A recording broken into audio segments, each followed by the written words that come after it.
E aí, bom dia! Sextou, hein? Bem-vindo a mais uma edição do Papo de Bola aqui na Rede TV, meu amigo, minha amiga. Vamos falar de esportes agora até às 9h30 da manhã. Falando muito da rodada do final de semana, também dessa quinta-feira louca de Copa Sul-Americana. Tem muito assunto pra gente tratar aqui sempre com a sua participação pelas redes sociais e também pelo nosso WhatsApp. Deixa eu já dar um bom dia para os nossos amigos da mesa, porque tem muito assunto, não dá para perder tempo, né, Fernando Fontana? Bom dia! Bom dia, Marcelo, amigos do Papo de Bola. Hoje tem muito assunto, a gente vai mostrar o esquema que a CBF está montando para ter o Neymar para os Jogos Olímpicos. E atenção, hein? Robinho pode retornar ao Santos desta vez para valer. Daqui a pouquinho a gente vai dar todos os detalhes para você. Tudo bem, André Lucena? Bom dia, André. Tudo jóia, Marcelo. Bom dia, Fefon, a galera que tá aí conosco. E tem os dois lados, né? A festa da torcida do Fortaleza, uma coisa maravilhosa que é o que o futebol pode proporcionar. E o lado ruim, briga entre torcedores do Guarani e da Ponte Preta lá em Campinas. E também vamos agitar o clássico Palmeiras e Santos que acontece nesse sábado aqui, Marcelo. Como é que a turma participa aqui do nosso programa? Hashtag Papo de Bola no Twitter. Venha, manda sua mensagem, fala a sua cidade, seu time do coração. E também no nosso número de WhatsApp aqui, manda o seu nome e a cidade, não esquece disso, não. É isso aí. Mas estamos de volta, meus amigos do Papo de Bola. São 8h52 da manhã, mas eu já vou apresentar para vocês a primeira jantada desta sexta-feira aqui no Twitter. Vocês sabem que o Afogados, lá de Pernambuco, eliminou o Atlético Mineiro.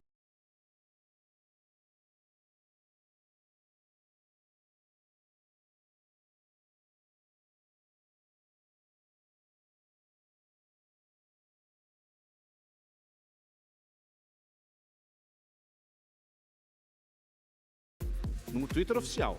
Time menor que o Madureira. Sabe o que o Afogados respondeu, o Twitter oficial do clube? Com a mesma quantidade de Libertadores do Flusão. Tomou, papuda. Ouve o que não quer, né? Tomou. Vamos falar de Campeonato Turco aqui na Rede TV. Você vê aqui com a gente todo final de semana o Campeonato Turco, é a sua rivalidade, a sua torcida apaixonada. Amanhã tem Antalyaspor e Fenerbahçe ao vivo com Fernando Fontana e o Elcio Mendonça, 15 para as 2 da tarde. Vamos conferir como é que está a expectativa para esse jogo tenso, principalmente para os visitantes. Peterson Isidoro. Oi, Marcelo, bom dia para você, para o Fefon, para o André e, claro, para os amigos sempre ligados no nosso Papo de Bola. A 24ª rodada da Superliga Turca pede passagem, chega com tudo aqui na tela da Rede TV. E olha, fortes emoções do início ao fim. Essa é a expectativa, porque o jogo que a gente mostra ao vivo neste sábado à tarde coloca frente a frente dois times que vivem situações opostas no campeonato. Eu estou falando do Antalyaspor e um gigante que anda mal das pernas, o Fenerbahçe. Se a fase é boa para o Antalyaspor, a gente não pode dizer o mesmo do adversário deste sábado. Quem diria, o Fenerbahçe, que começou o campeonato como um dos favoritos ao título, vive uma fase daquelas. Dá uma espiada só. Então, ingredientes não faltam para a gente ficar ligado e acompanhar a partir da 1h45 da tarde deste sábado, Antalyaspor e Fenerbahçe, ao vivo aqui na tela da Rede TV. Marcelo, Fefon e André, eu passo a bola para vocês aí no estúdio, porque o clima tá quente aqui no Turcão. Um abraço. Peterson Isidoro de Lisboa para o Papo de Bola. Vamos só mudar rapidamente também de moral aqui no nosso programa, né? Já de tom, porque ontem o futebol brasileiro perdeu um grande personagem, né? Mais uma vez, um grande nome da nossa história faleceu, se foi. O Brasil está de luto no futebol com a morte de Valdir Espinosa, que logo assim que terminou o Papo de Bola de ontem, a gente acabou ficando sabendo da notícia do seu falecimento. Ele passou por uma cirurgia no abdômen, teve complicações e faleceu ontem pela manhã. O sepultamento vai acontecer daqui a pouco, às 10 horas da manhã, no Cemitério Memorial do Rio de Janeiro. Ontem, vocês estão vendo aí um velório comovente, emocionado, no Salão Nobre do Botafogo, né? O mundo do futebol teve lá, né, André? Vários ex-jogadores, Maurício, Mauro Galvão, próprio Júnior, Juan, Roberto Dinamite, o presidente do Fluminense, Mário Bittencourt, o presidente do Grêmio, Romildo Bolzan, também o presidente do Botafogo, o ex-técnico Alberto Valentim. Várias personalidades foram lá se despedir ontem o Paulo Autuori, né, que é o atual técnico também, se despedir do Valdir Espinosa ontem. Campeão pelo Botafogo, campeão pelo Grêmio. Renato Gaúcho deixou um depoimento emocionado nas redes sociais também. Treinou a Portuguesa, né? Foi praticamente o último trabalho como treinador, a última passagem pela Lusa do Canindé aqui em São Paulo. Um cara muito importante para o futebol brasileiro, né, Fefon? Muito importante, ele conhecia muito de tática, inclusive Inclusive, nas redes sociais, se você procurar, existem vários vídeos dele dando aulas de tática, ele que tinha são um canal, vídeos né? muito legais, assim, do Valdir Espinosa. Era um cara que o futebol, que vai fazer muita falta para o futebol, que vai deixar muita saudade e realmente ganhou um título espetacular pelo Grêmio, né, que foi o título mundial. Então, realmente vai fazer muita falta no nosso futebol. Tirou o Botafogo da fila nos anos 80, né? Depois de muito 89. tempo, por onde ele passou e onde ele ficou muito marcado. Muito bem, são nesse momento 9 horas em ponto, no horário de Brasília, e a gente vai falar um pouco de seleção brasileira. A seleção já se prepara para os Jogos Olímpicos no meio de ano com um calendário bem apertado. Tem Copa América e Olimpíada no Japão, praticamente seguidos, né? A Copa América é data FIFA, a Olimpíada não é data FIFA. É uma competição em tese de base. Não está muito boa é a gestão do Santos Futebol Clube, né? A gente está falando a semana inteira aqui da pressão em cima do Gesualdo, da pressão em cima do José Carlos Pérez, que é presidente do clube e trouxe o português, e ele me saiu com essa nas últimas horas, ontem à noite. Tem clássico Santos amanhã contra o Palmeiras às 4 da tarde no Pacaembu. A gente vai falar bastante do jogo, mas o José Carlos Pérez disse que quer o Robinho de volta. Ele disse o seguinte, gente, ó, estamos em processo para trazer o Robinho. Está iniciado, estamos em processo. Ele primeiro precisa sair. Também ontem colocou fim numa novela mexicana, né, que mudava toda hora de mão aí. O Rony chegou, enfim, foi apresentado ao Palmeiras e a repórter Carol Nequerito acompanhou a chegada do novo ponteiro alviverde. O Palmeiras apresentou o segundo reforço para 2020, o atacante Rony, de 24 anos, que defendeu o Atlético Paranaense nas 2 últimas temporadas. Aqui no Palmeiras, Rony foi apresentado pelo Anderson Barros, diretor de futebol, e pelo ex-zagueiro Edu Dracena, atualmente assessor técnico do Verdão. E foi questionado sobre uma disputa por vaga no time de Vanderlei Luxemburgo. Já vinha treinando normal, até joguei a final da Supercopa. E já me sinto preparado, né? Me sinto preparado para atuar. E é uma briga sadia, né?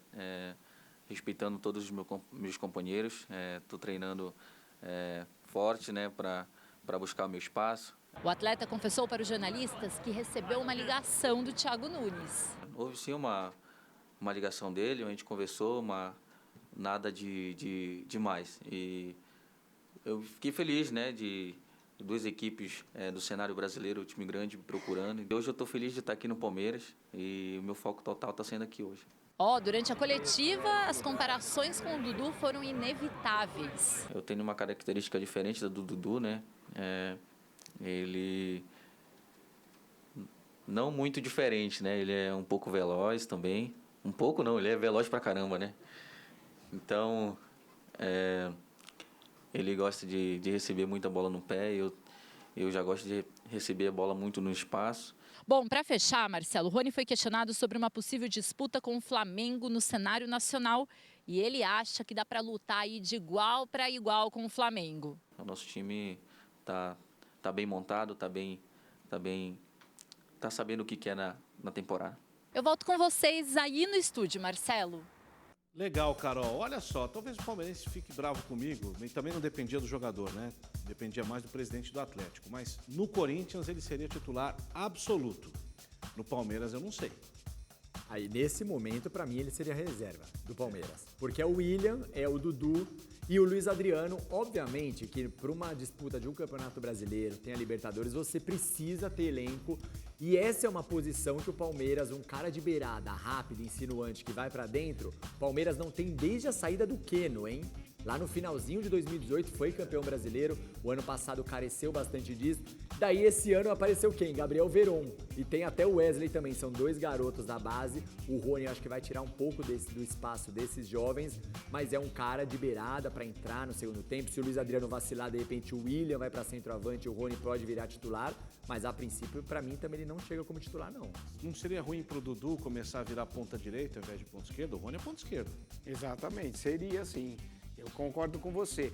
Acho que a princípio ele começa no banco de reservas e aos poucos vai entrando de vez em quando, como disse o André Lucena, né? Vai sendo aproveitado na equipe do Palmeiras, mas ele tem futebol para se garantir como titular. E até acredito nessa formação, da saída do Luiz Adriano, a entrada dele num lado, né, no outro lado fica o Dudu e aí você coloca o William como centroavante. Luxemburgo pode usar essa estratégia assim. Ele é muito bom jogador. Bom jogador. Acho que ele tem tudo para dar certo no Palmeiras. Acho também.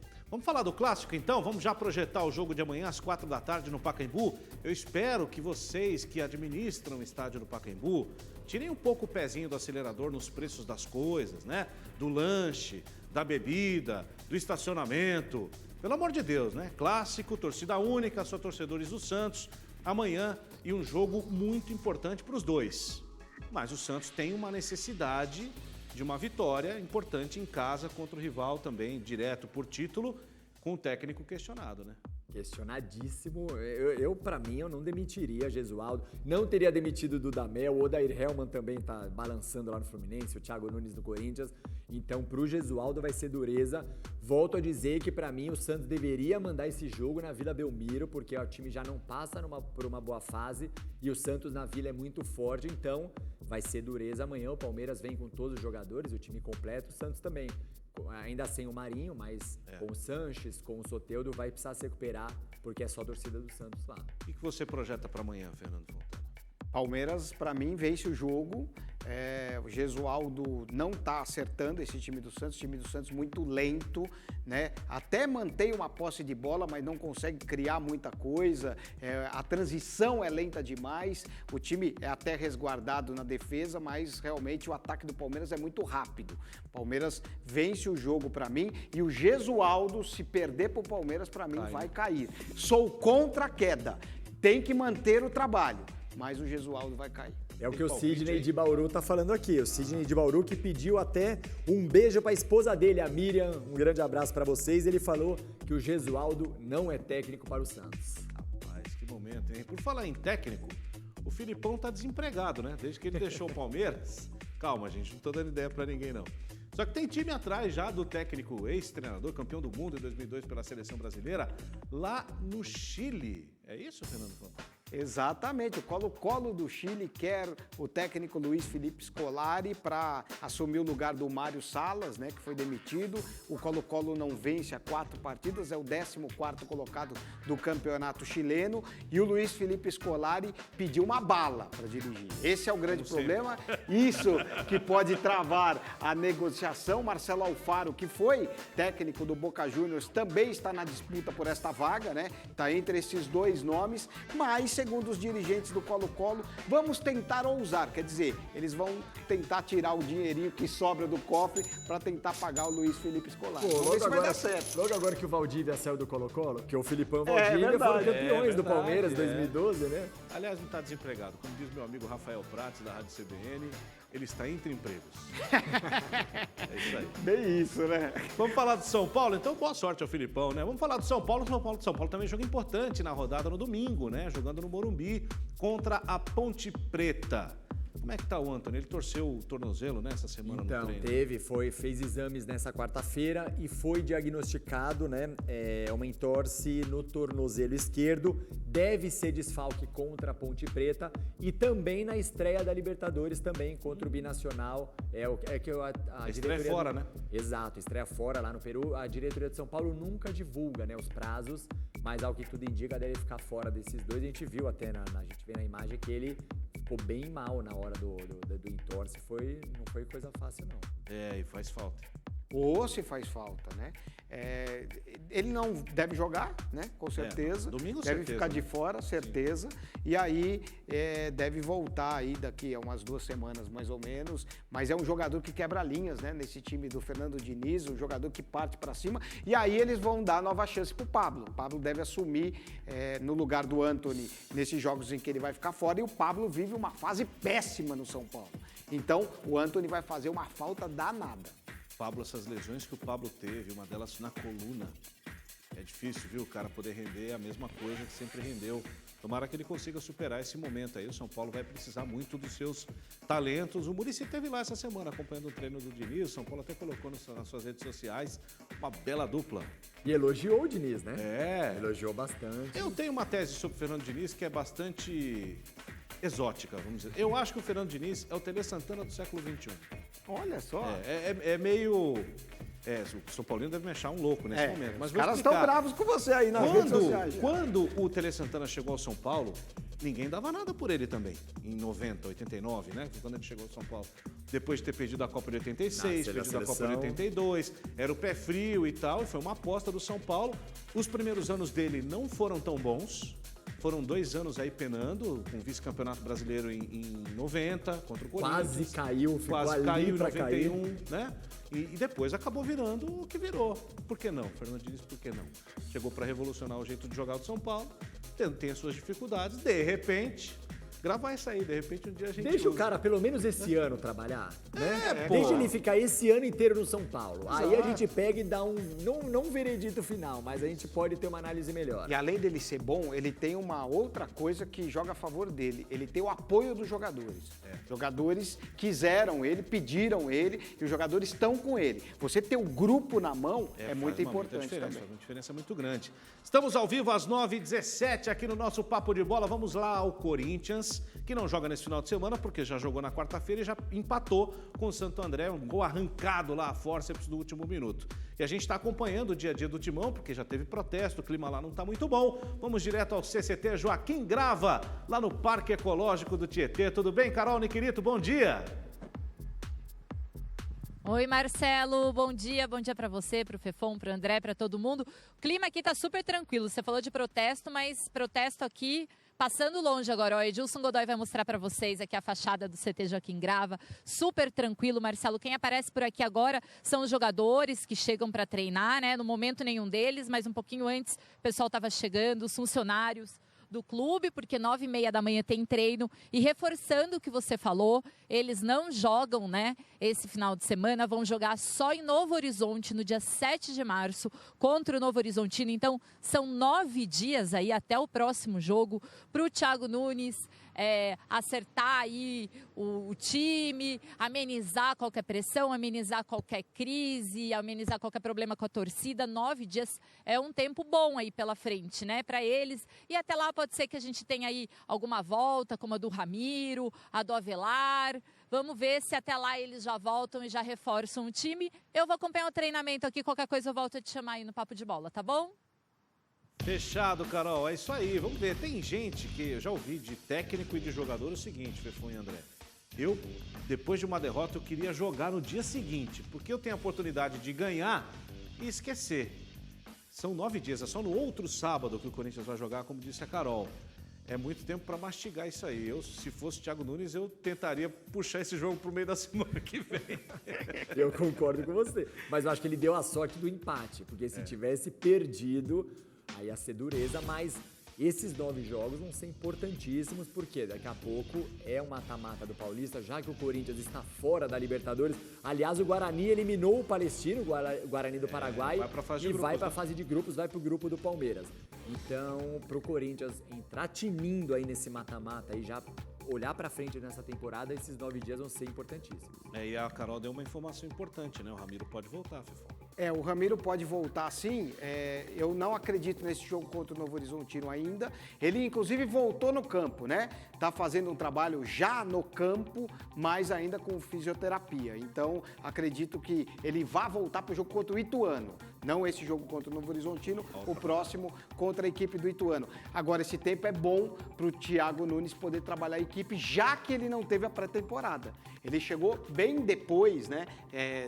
Não poderia ter até assumido o time um pouquinho antes, em novembro. Aí ele chegou para a Florida Cup, que atrapalhou a pré-temporada do Corinthians, porque não dá para você fazer treinamento, para você treinar tática, você já tem um jogo em cima do outro. Então eu acho que foi complicada essa pré-temporada do Thiago Nunes e agora esse tempo vai ajudar ele a formatar um pouquinho melhor esse Corinthians, que toca muito bem a bola, que é um time que precisa de muito treinamento para poder jogar. 2 abraços para corintianos aqui. O Pedro Henrique de Marabá, lá no Pará, falou: o que tá acontecendo com o meu Corinthians? Mandou um coraçãozinho rachado aqui. E também o Robson do Espírito Santo, que falou: tá difícil esse meu timão. Não é fácil, não. Olha só, gente, cenas de selvageria em Campinas. Teve Copa do Brasil, a Ponte Preta eliminou o Vila Nova nos pênaltis. Só que antes do jogo, como tem acontecido com muita frequência no futebol brasileiro até, as torcidas de Ponte e Guarani se encontraram perto do estádio Moisés Lucarelli e protagonizaram mais uma vez um combate urbano, né? Infelizmente, novamente a gente tem que falar de violência, agora fora dos estádios, envolvendo torcida de futebol, algo que parece que nunca vai terminar, né?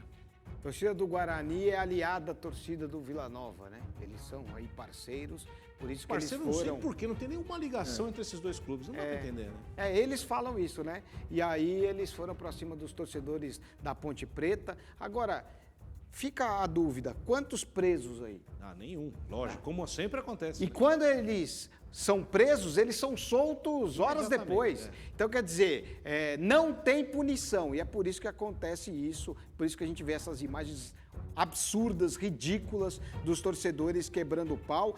E eu vou te falar uma coisa, viu? Carro passando no meio das problema bombas. do futebol brasileiro, você vê as bombas, é ridículo. Adianta você ter torcida única? Não adianta nada, eles se encontram, eles marcam emboscadas, eles são marginais, eles não são torcedores. Para mim, eles são bandidos e eles têm que estar na cadeia. Só que eles não são presos, então sempre vai acontecer isso.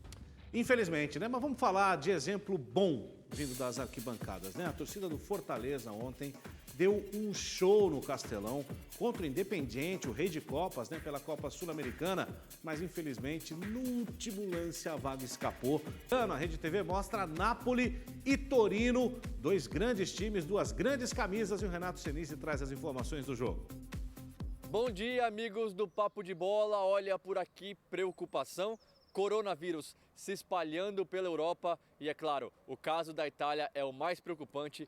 Terceiro país do mundo mais afetado pelo coronavírus, mas, por enquanto, a preocupação é maior no norte da Itália, onde o surto, é claro, é maior. No centro e no sul, vida quase normal e o Napoli agradece, partida normal, com público, com portas abertas entre Napoli e Torino. A gente lembra que nessa rodada são 5 partidas com portões fechados, mas como eu disse, mais para o norte do país, do coronavírus. Tá certo, pessoal? Então, jogo muito importante para o Napoli, jogo muito importante para o Torino e, por enquanto, tudo normal, ou quase tudo normal, no sul da Itália, partidas com portões abertos e vocês acompanham esse jogo, é claro, na Rede TV amanhã. Fica o convite, 4h45 da tarde. Um abraço, Renato Senise, para o Papo de Bola.